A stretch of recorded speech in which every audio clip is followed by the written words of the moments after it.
preside over this hearing. Madam Vice President, with due respect, you are not allowed to do that, Madam Vice President.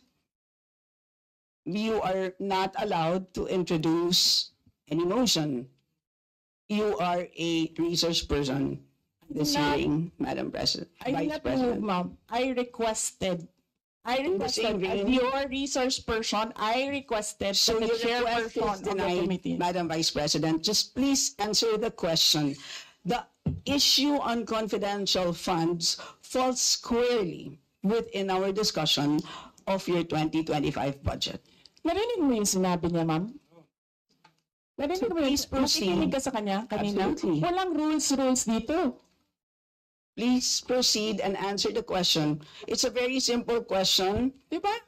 Please explain the specific spending on those items that she enumerated, amounting to a total of, Honorable Friends, do you want to amounting repeat to a that? total of 73.287 million.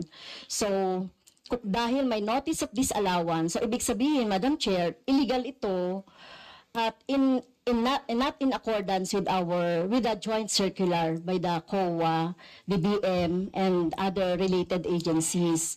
So kung ito ay dinisallow, so ibig sabihin, illegal yung paggamit nito. Madam Chair, nitong mga items na binanggit ko po, Madam Madam Chair. Chair, Madam Vice President. you cannot allow a member of the House to just claim that it is illegal.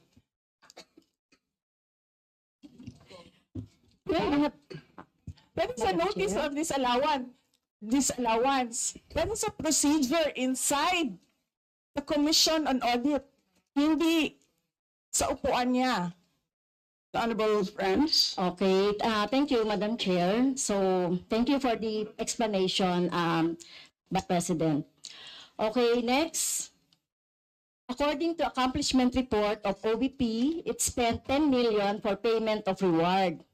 So, Madam Chair, in 11 days, ilang tao kaya at magkano kada tao ang reward? In fact, COA disallowed the whole amount spent by OVP for payment of reward. Hindi ba, Madam Chair, questionable ito? Madam Chair, the invitation letter that we received from the House of Representatives.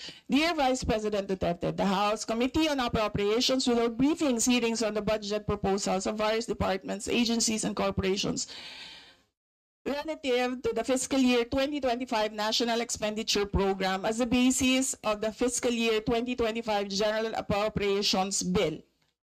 Sa presentation ko kanina, ang haba, ang confidential funds. Honorable Friends,